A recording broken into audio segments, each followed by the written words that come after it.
All right, guys, welcome to episode 8 of Aussies Taking Over the NBA podcast. This is a mid series wrap of the Celts and the Cavaliers, and looking at Aron Baynes and what he's up to playing wise, and how the team's running post Philly win series, and the Cavs coming off a really, really easy series against Toronto. So it's an interesting look, and we'll get into it with game one, where the Celtics easily dispatched of a very, very poor and tired looking Cavaliers. Yeah, it And was an interest. It was a 108 83 win, and a 36-point first quarter from the Celtics, which set the tone for the game. I think they were ahead by 20. I think they're up 21 at the half. yeah, that game was over at halftime. Yeah, And that's and we've kind of been talking about how I thought that would be more in the Rockets, Warriors. It'd be more of that either side blowout, but it seems to be a bit of a theme of this series as well with the Cavaliers and the Celtics. They're not close games. They get blown out by the first quarter or the second quarter, and by halftime they're just maintaining and cruising, and then rubbish minutes happen towards the end. So Well- a bit of a boring series, really. it's not too bad. It's been a little bit interesting. Baines came in and had a bit of an impact on. Baines has been good defensively the whole playoffs. I Yeah. think he's defended the big guys very well. I think the Cavs sort of, in the Indiana series, the Cavs started quite slowly as well, and they look like a team that takes a little bit to get going, no matter what. They need to find their groove. They need to sort of work a team out, and I think LeBron's been a little bit slow in, not the Raptors series, but he was a little bit slow in the Pacers series, Yeah. and just took a little bit to sort of warm up and get Kevin Love and Kyle Korver involved. And, in that first quarter, Boston really came out hard and sort of hit them, and they were, putting baskets in from everywhere. And, Tatum was scoring and Brown was scoring. That became sort of, they got a bit of a roll on, which the Cavs haven't really seemed to be able to take in any of these series, bar the Raptor series. The Raptor series was a bit of a choke. It was just poor quality. I think Boston's a much better defensive team as a whole. It's weird because through the series, at points through the series, they've changed to a zone defense as opposed to a man-on-man because obviously of the LeBron factor and not allowing to, really drive inside the paint and forcing him to shoot, which he's kind of taken them to task with the game today.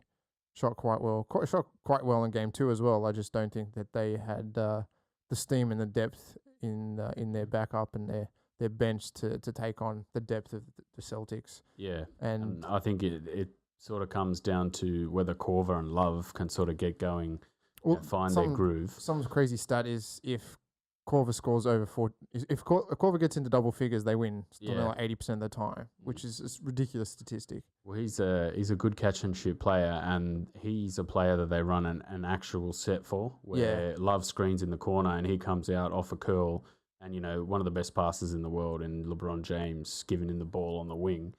You're going to get a lot of good looks from that. Kevin Love, he played pretty poorly in that first game, and he was abused on defense a little bit. And, if he's not getting anything going, it really sort of changes the way the Cavaliers sort of run their offense. He's been put into a position that he typically hasn't played in his whole career, and he's kind of been asked to embrace the center position. Yeah. Which he's not a true center. I mean, he's big enough, but I don't think he's a true center. I think he's more of a guard. And Kevin Love or Korver? Love, yeah. And Korver's, he's a good shooter. He's a good 3-point shooter. Catch and shoot player. With LeBron James handling the ball all the time, his passing seems to be from like a set position. Like he'll catch the ball at the elbow, stand there for 3 seconds, and then wait for action and then make a pass. Yeah. As opposed to, he's not dribble driving, dishing to someone who's open unless he's sort of coming across the lane and there's a pass on across the court, which he can hit Korver in the corner, but that's something that the Celtics are going to defend pretty well. They do defend pretty well, but I think when you look at the difference between the Philly series and this series, is that fifth man coming to the perimeter, really guarding LeBron, opens up a lot more inside passing for LeBron. Yeah. So he can either shoot over or someone can come off a screen. Whereas the Philly, they would just let Simmons sit back and they'd have that extra man inside the paint guarding the drive or potentially screening for a pick. And I mean, the Cavs won today, but I think they were just off.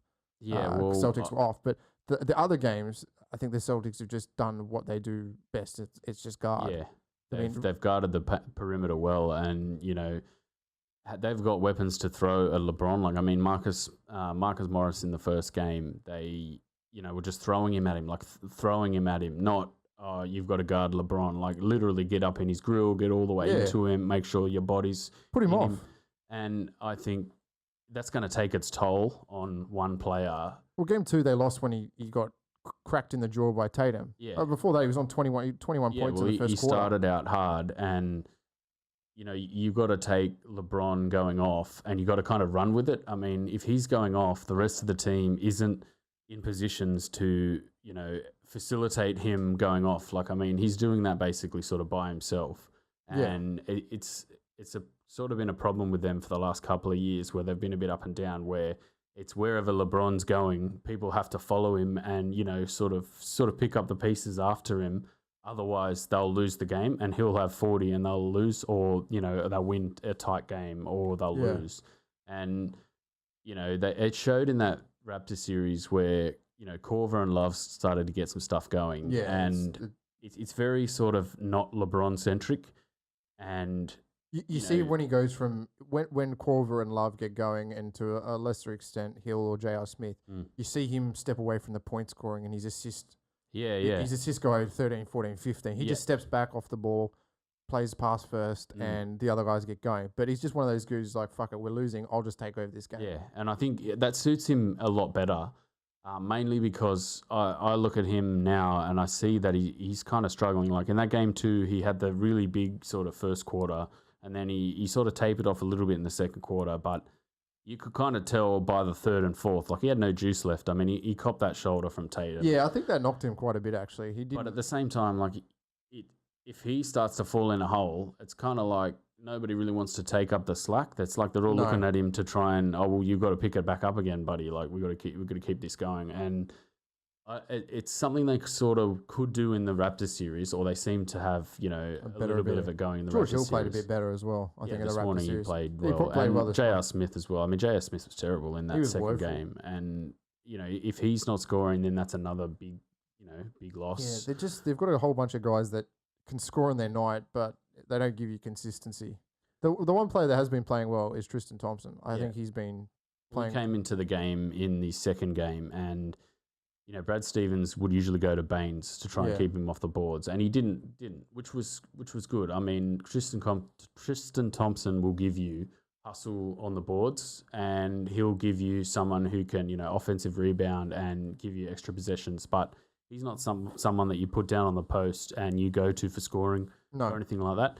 So he's, him being on the court isn't necessarily going to benefit your offense. Like, it's good for second chance possessions, but I mean, if he's not scoring, if Love's not scoring, if Korver's not scoring, if J.R. Smith, I mean, that's a lot of people in your team not scoring, which is kind of what happened in that second half of the game 2, where they sort of fell in a hole and Boston had the crowd behind them. This is the whole blowout, the blowout NBA, is that this is why the Philly Celtics series was so interesting. It was 2 points, 4 points. You felt like anyone in the last 2 minutes could win any game, except the game 1 where Rozier went crazy. But these other series, it's over by halftime. All these games are over by halftime. Yeah, well, it's who gets out the blocks the fastest, who's heated up, and definitely in this Celtics series, it's how do I then maintain that down the stretch? Yeah, well, that game 2, I mean, that game 2, LeBron started really hot, and even when I was watching it live, I still felt like this isn't enough. Like, Brown was sort of keeping him in it. Tatum, you were thinking, oh, well, he's going to get to the basket and score. Marcus Smart was, making some plays here and there. Like, it just didn't feel like, oh, wow, they're going to run away with it. And that was the only time in that series where I felt like, Oh wow, this series could go either way here. The first game was a bit of a blowout, sort of foregone conclusion. The second game, they were down 10 in the second, and I think in the third quarter, in the second half, and watching it, you could feel like, oh no, the Celtics aren't done here, and you could also feel the Cavs tightening up, like things were starting LeBron, to drop. It kind of fell in a hole, and the Celtics kept the motor running and kept they ran all the way out and ended up winning the game. I don't know if they can really do that on the road though. They just don't. They're feel not a road like, team at all, are they? And this morning they started really cold. Took some bad looks. Like that's another part of basketball is being able to get really easy looks. And the Cavs are a team that. If you run them through a few screens and run them through a bit of action, they fall over pretty quickly. I mean, 15 left in the shot clock. You could get a cut that ends up with someone pretty much at the rim, and they were doing that in game 1 and 2. But this morning they didn't really run that at all. Like they were just sort of early shot clock open shots, and they weren't dropping. Tatum wasn't really trying to get to the rim. Marcus Smart wasn't really trying to get to the rim. Marcus Morris was getting a lot of open shots, and he didn't shoot that well. But you'd be looking for them to kind of, instead of taking the shot, try and run action just to get easier shots and easier shots. But I suppose on the road it's a trap you get into, like a psychology trap where it is. If they're not getting down, then again, Brad Stevens probably could have pulled something out there, but they know this series is now probably going to go to 5 and 6 games. Yeah, well, I think it's going to go 7. I don't know if Boston can win on the road. I don't. I would have attacked that first game, the first road game. So game 3, I would have attacked that game as we'll try and do the same thing, get a lead and try and hold it. But they didn't. I mean, the LeBron came out. I mean, the Cavs themselves came out and played pretty much a similar game in game 3 than they did in game 2. But they were just able to maintain the lead. Yeah, the Celtics kind of were really cold and, were settling for looks that didn't go down. Like Rozier was putting up shots. I mean, they were open shots, but they just sort of weren't dropping. Yeah, you have nights like that, and that's basketball. Horford kind of struggled. I mean, he's been massive in this entire playoffs. He's been fantastic. And even his shot wasn't dropping, which was unusual. I mean, he played so well in that second half of game 2 that it changes the way their offense runs too. If he's shooting, if he's, further away from the basket, there's more space to drive for Tatum. But I think overall this morning, the Cavs just defended a lot better. They played some good basketball. And once sort of J.R. Smith gets going, I mean, he didn't, I don't think he made a shot in game 2. But I've watched this team enough to know that you never, it's feast or famine with J.R. Smith. Yeah.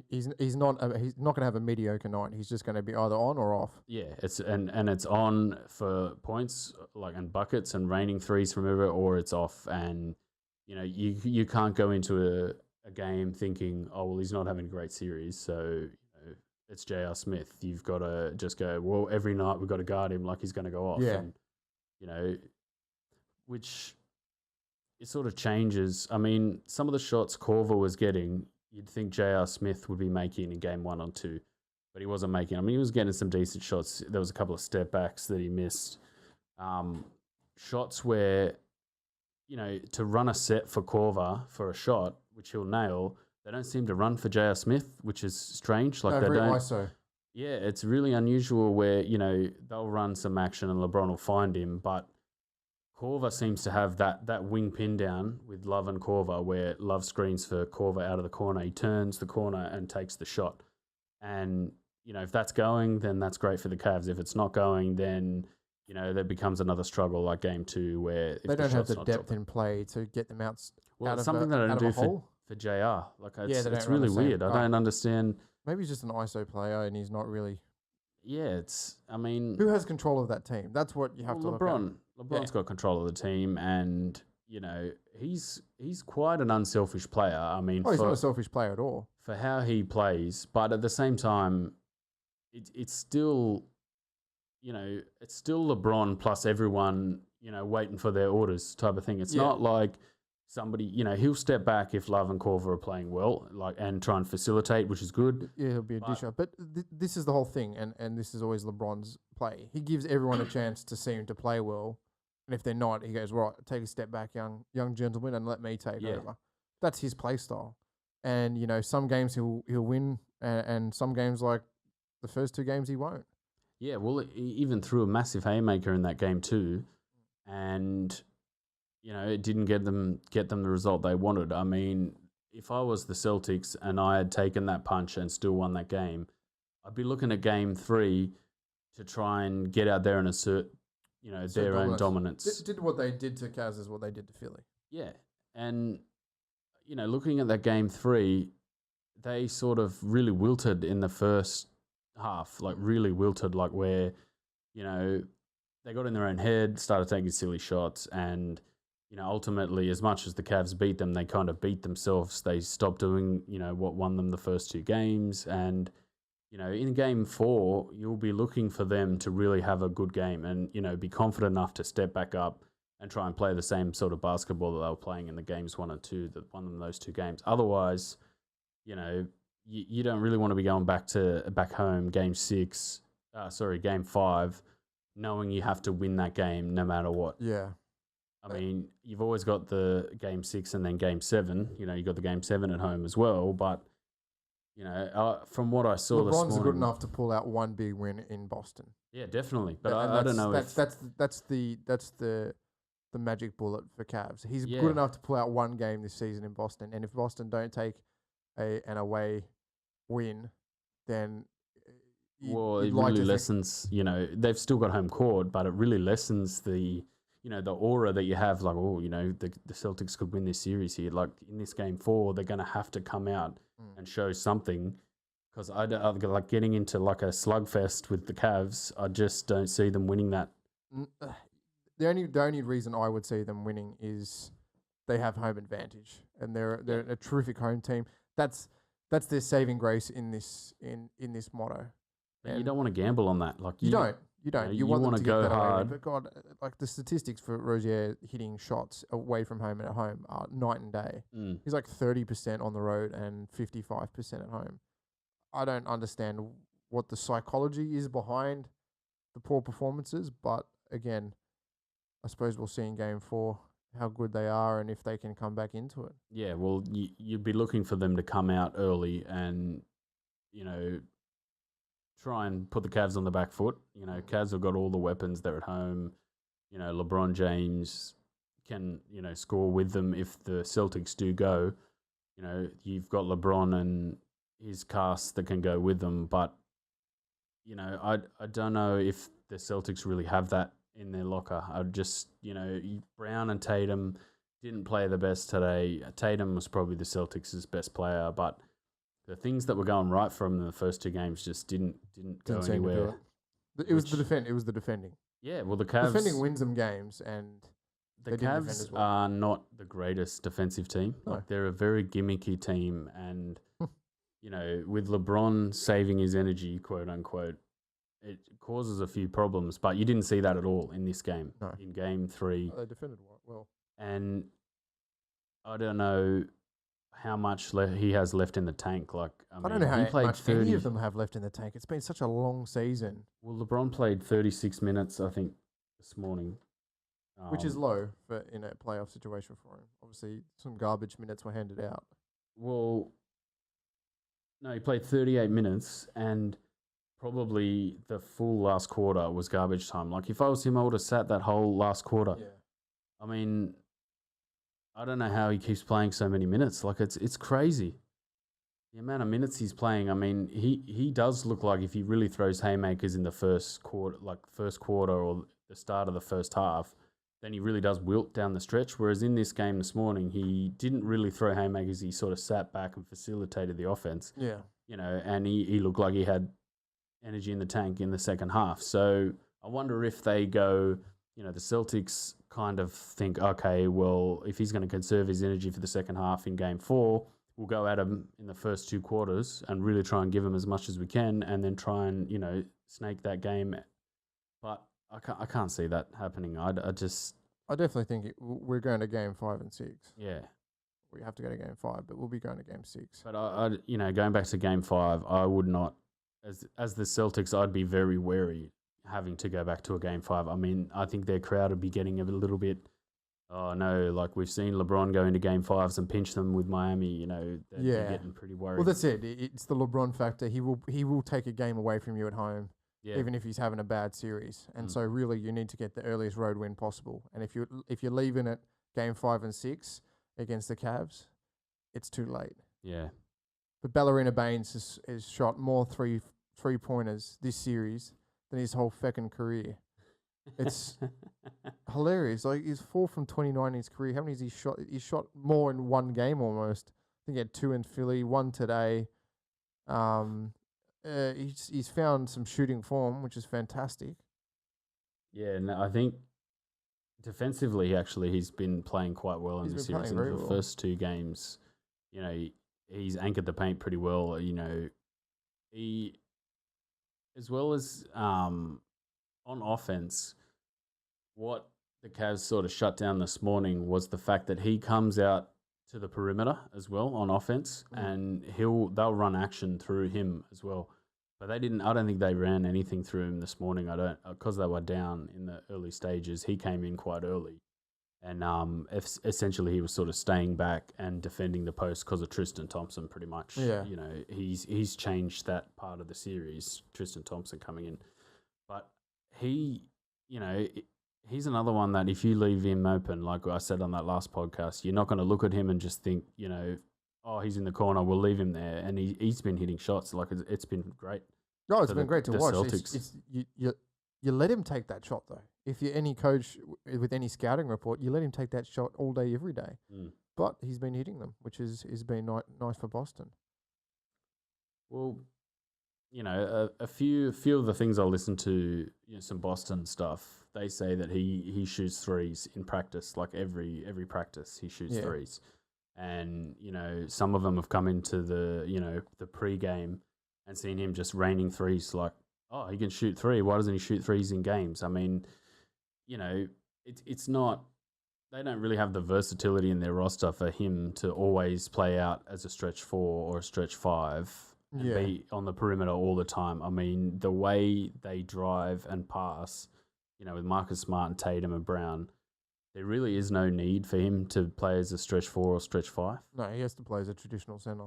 And that's where I think it's really sort of helped the Cavs is that he's able to just sort of sneak out onto the perimeter.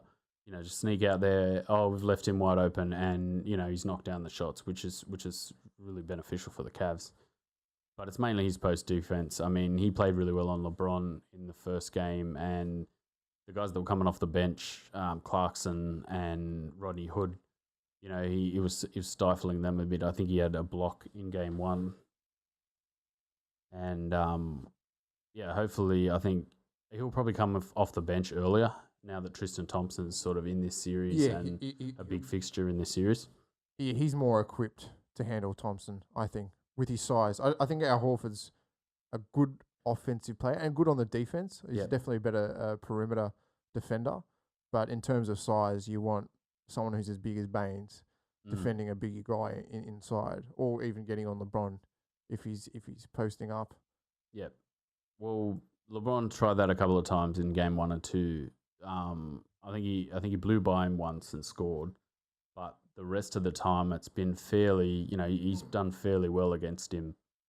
Just with his size. I mean, his feet aren't the greatest, but, being able to defend LeBron, it's mainly been Marcus Morris that's been defending LeBron, but a few times he's kind of switched on to Baynes, where Baynes has done really well.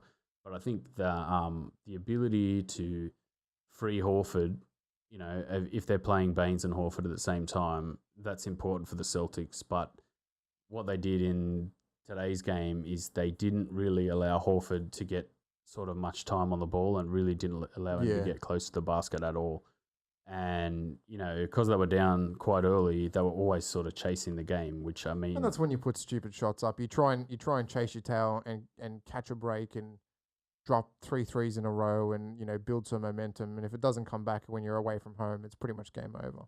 But again, that's my only critique of the final series at the moment is that it's all over by sometimes even first quarter, and they haven't been close at all. Even the Warriors Rockets series, as well as the Celtics Cavs. So you think we're going to Game 7?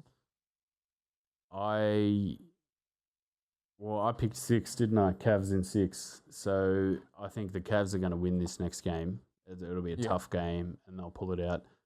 Then, I mean, for it to go Cavs in 6, they're going to have to win in Boston and then win at home. I just don't know if I can see the Celtics winning Game 4 or Game 6, to be honest. I just don't know if they have the mental fortitude. I mean, these young guys have done really well to get as far as they have. But they're going to have to pull out something pretty special to win Game 4 or win Game 6 if they need to at 3-2. So, good. What do you reckon? What did I say?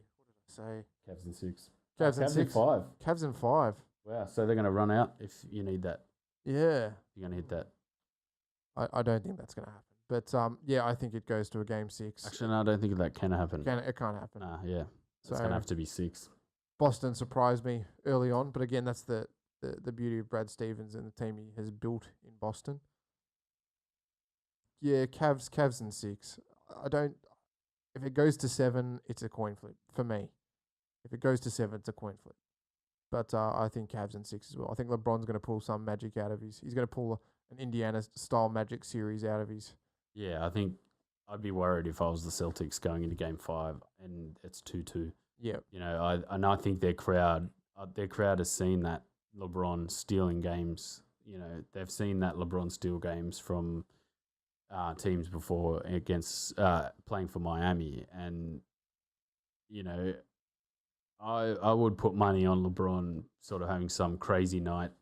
Korver hitting just enough threes, Kevin Love having 25 points, and then, winning by 5 or 6 to take it.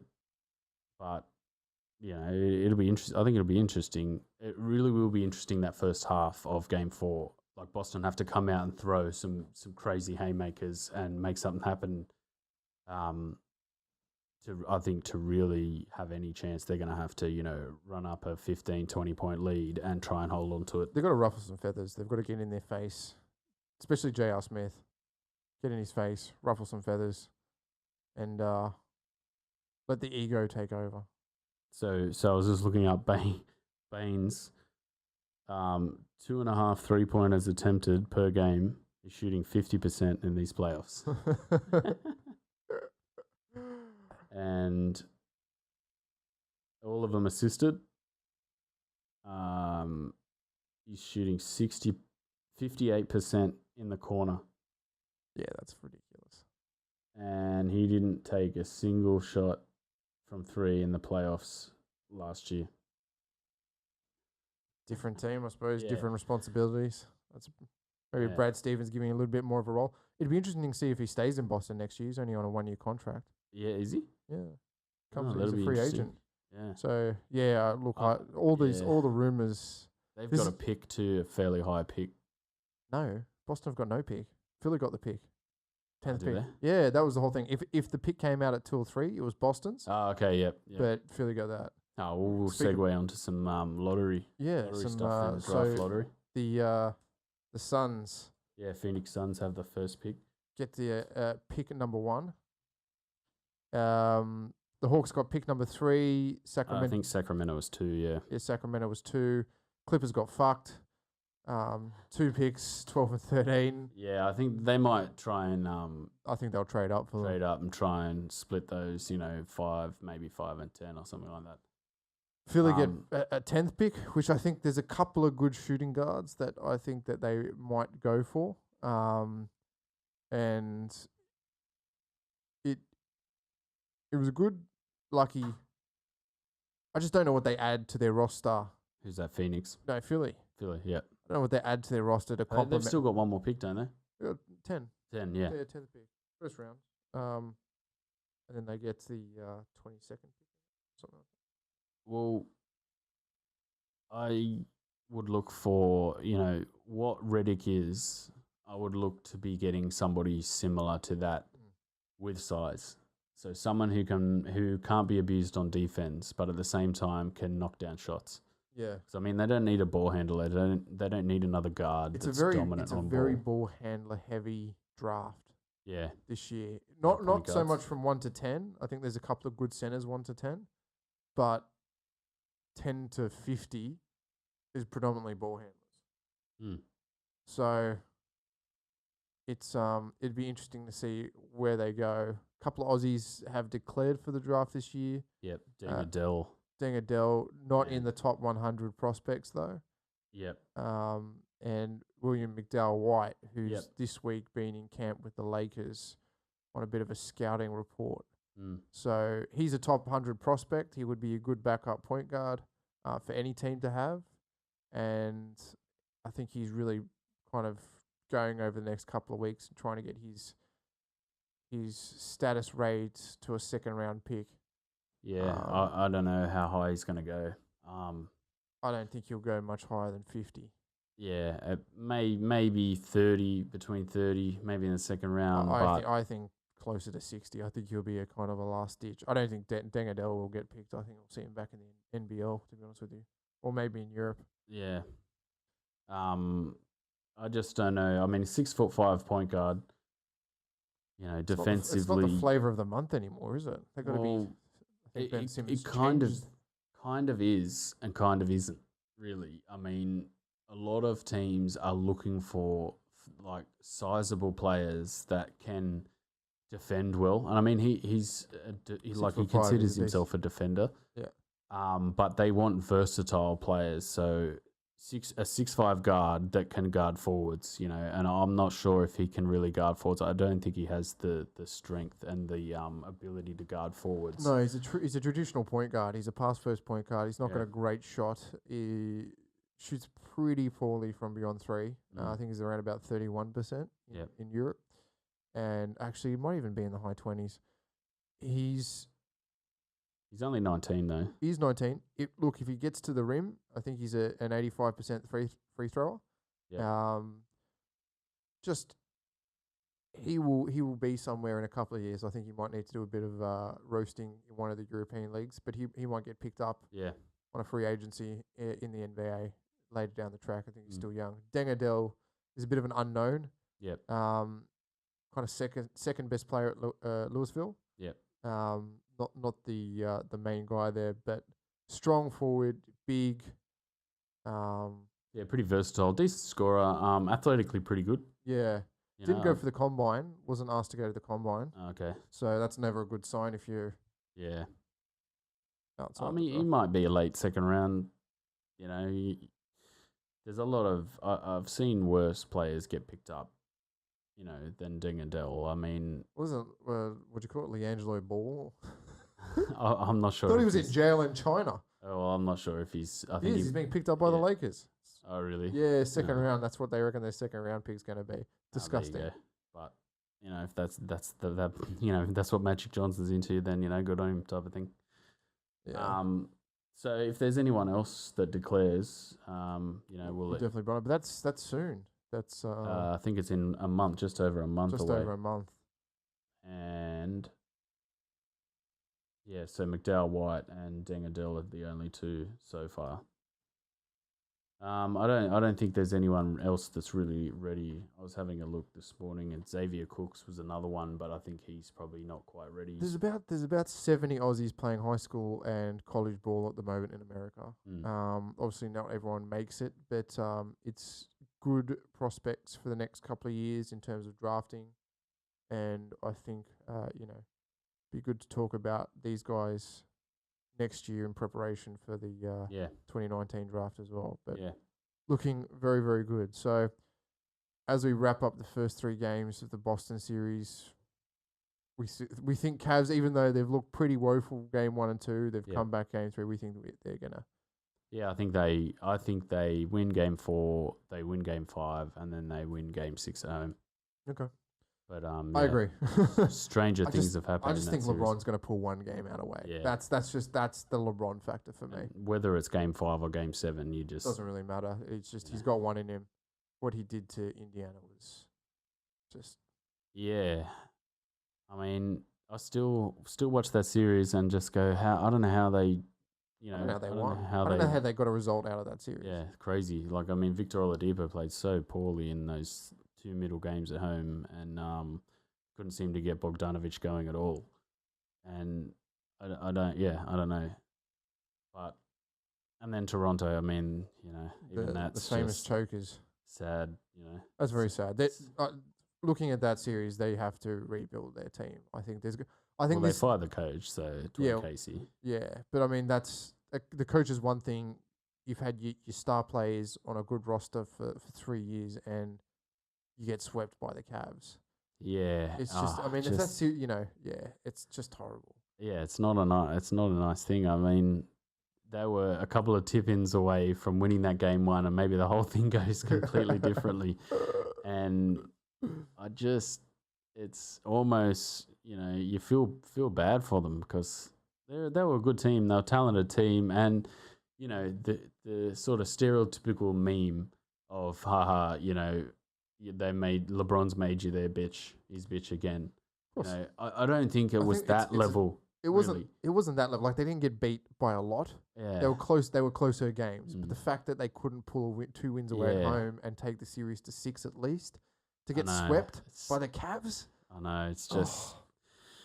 But they fired Casey. They're going in a different direction. I don't know what they do because this off season is going to be the most interesting in many years for trades. It's going to be who is going where, and it's going to really change the makeup of the East and West, I reckon. Yeah, and especially LeBron. Like LeBron possibly leaving is quite gravitational. Paul George is a free agent. Kawhi might be a free agent. Like there's or I don't think he's not going to be a free agent. No, he might get traded. Free agent. He'll be traded. He may be traded. So it would be interesting. Well, I'm thinking of it. Coach Budenholzer is coaching the Bucks. He's been picked to coach the Bucks. So Dellavedova and Thon Maker have got a new coach. He was at Atlanta, I think, coaching them while they tanked this season, and he was let go. And now he's coaching for the Bucks, which will be quite interesting because he runs quite a quick offense, and they've got a decent enough roster. I mean, Giannis playing center. I think he's got enough pieces to kind of rebuild that. Middleton, I think, is going into free agency next year with Bledsoe. So, and then I think Dellavedova might be a free agent at the end of 2019 season, so 2020. This is his first year at the Bucks, isn't it?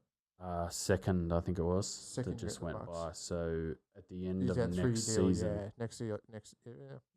So it'll be interesting. We'll see. I wonder what with a preseason Dellavedova and Thon Maker. I think Thon Maker's definitely got room to grow into that team. I'm just not sure about Dellavedova, whether he's strong enough all round to sort of slot into that backup point guard. He's got to get fit and see if he can run a backup point unit. I think that would be well for a start, yeah. And then I mean, Bledsoe is so.